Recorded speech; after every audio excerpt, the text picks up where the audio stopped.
Good evening, Zimbabwe. This is Change Radio News. Today is Tuesday, the 29th of April, 2025. The news read by Josephine Muchabayiwam. Here are the news headlines. President Chamisa criticizes government for lack of basic services. R2s holds a second Congress amid state interference. Human rights activists in court for disorderly conduct charges. And now for the news in detail. President Nelson Chamisa has criticized the government for not providing basic services like clean water to Zimbabweans 45 years after independence. Many people still have to carry buckets of water, and rural areas depend on unsafe sources, risking diseases like cholera. Chamisa called for a better future where every home has clean water and advanced agriculture. He believes that with new leadership, a better life is possible for all Zimbabweans. Change Radio spoke to Honorable Herbert Mnangagwa. For more details, let's listen to him. Let me enlighten the people of Zimbabwe to some extent. Those who understand will understand. Those who don't won't. We have got pure politics affecting the ordinary Zimbabwean on the street. What these guys are doing, any sector that they have interest over, they will make sure they destroy the existing and replace with theirs. I'll give you a good example of NRZ. It used to be a very viable form of transport in Zimbabwe. But they destroyed the railway system and they introduced their tracking system by road. Right now they are in the process of destroying cheap hospitals, the government ones, and they are building their own private hospitals, right? Which is becoming too expensive for the ordinary Zimbabwean. The ordinary Zimbabwean cannot afford a private hospital. So this is what is happening, and the people are clapping hands. What they are calling development sometimes is just what we call vehicles of corruption, right? You find a road tender maybe that is supposed to be worth 2-3 million. You'll be shocked to see maybe it's 100 million, it's 100 something. There are huge figures involved. So it's a way of stealing. I concur with the words shared by President Chamisa. They are extremely true. Extremely true. I thank you. The Amalgamated Rural Teachers Union, R2s, held its second Congress in Jotsolo, Matebeleland North to select new leaders despite attempts by state security to interfere. The delegates planned to protest for better pay at schools across the country. They also discussed the need for fairer governance and rejected the government's 2030 plan.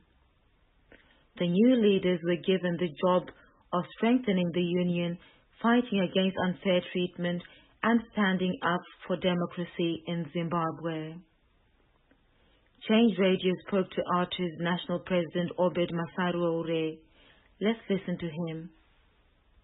So the Amalgamated Rural Teachers Union of Zimbabwe convened their second National Congress, which was held at St. Martin's Mission in Lupani, Josholo. Key among the resolution was that on opening day, teachers are going to be picketing across the whole country. Wherever there is a school, there will be picket lines with the teachers demanding a fair wage. We are tired of the slave wages that we are earning, and teachers have demanded that they need at least 1,260 as the minimum wage. But secondly, we also looked at the issues of access to education for our learners, where we are demanding state-funded education for the learners. We also discussed and dialogued around the issue of the governance of our resources, where we realized that national resources are being pocketed by a few. We have noted the rise of the Gananda, who are stripping Zimbabwe of their national assets, and we are saying as a union we need to stand up and demand reparations of every dollar that has been stolen from this country, and an end to corruption. We also discussed the issue of the 2030 agenda, among other threats to democracy. We rejected the PVO Act. Delegates rejected the PVO Act. They said that rejected Mnangagwa's machinations to amend the constitution and seek an illegal third term. And they said they are ready to defend democracy, to reject the 2030 ambitions by Emerson Mnangagwa. The task was also to say how do we strengthen our organization, since the organization is the embryo of the revolution we seek to achieve, and different strategies were put in place to ensure that activism becomes really the vanguard of the oppressed masses of our people, defending labor justice for the workers, defending right to education for the learners, defending our democracy, defending our resources from plunder and looting, and also offering solidarity from all people under the sun who are facing oppression. Today, Robson Chere, Samuel Gwenzi, Namatai Kwekweza, Emmanuel Sitima, and other human rights activists appeared before the Harare Magistrates Court facing disorderly conduct charges. The case stems from 31st July 2024, when they were abducted at the Robert Mugabe International Airport, tortured and detained in prison. Chere said he appreciates the solidarity received since day one of the case. Today marks day 64 since the illegal arrest and detention of journalist Blessed Mhlanga. Mhlanga is being charged with inciting public violence and has been denied bail multiple times. Human rights organizations as well as the UK Parliament are calling for his release from prison, stating that journalism is not a crime. Kaya Cement Limited plans to remove itself from the Zimbabwe Stock Exchange to help improve its struggling business. Our reporter gives us more. The company, which has been facing problems since 2022 after being taken over by Forces Contracting, is dealing with high costs and cannot keep up with financial reporting. By delisting, Kaya hopes to save money and focus on fixing its operation without pressure from the stock market. The company is also facing tough competition from cheaper imported cement. Despite these issues, Kaya is trying to cut costs and plans to upgrade its facilities by end of 2025. Workers' Day will be celebrated on May 1st at various locations across the country, as mentioned by citizens organizer Honorable Amos Shibaya. Our reporter gives us more. This event honors workers and is especially important this year due to economic hardships like low wages, unsafe working conditions, and high taxes.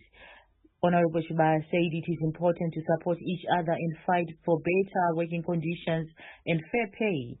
The celebrations will be held in places like Harare, Marondera Bulawayo, Victoria Falls, Gweru Sishavani, Mutare Triangle, Chinoi, Chegutu, Kadoma, and Kariba.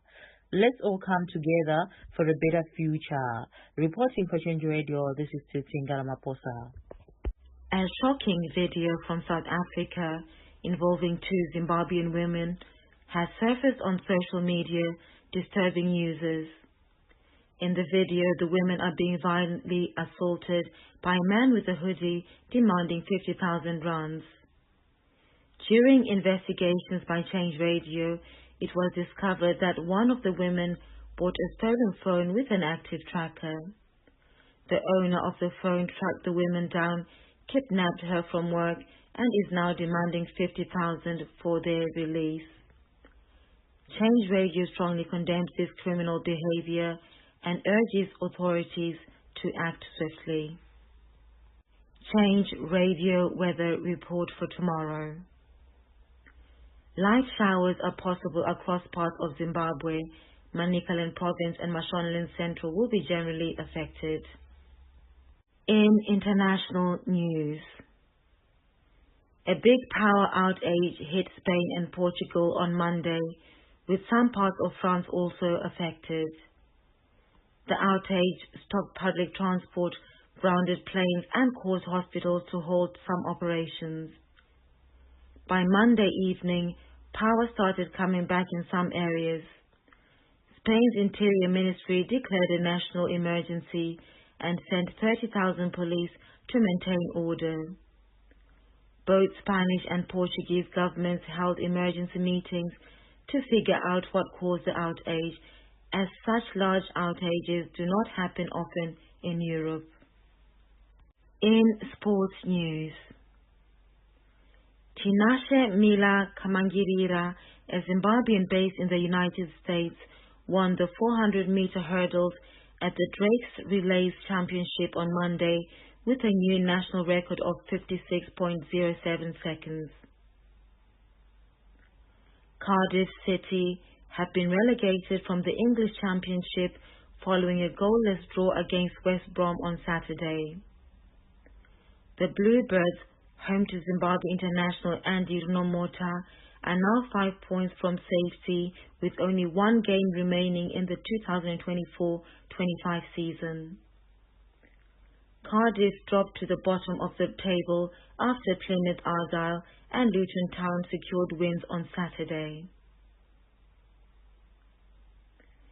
In netball news, Lesibani Munjanji got the Player of the Match award in Zimbabwe Netball Select Team, the Zambezi Eagles 56-47 win over Bullbugs in the Telkom Netball League in South Africa yesterday.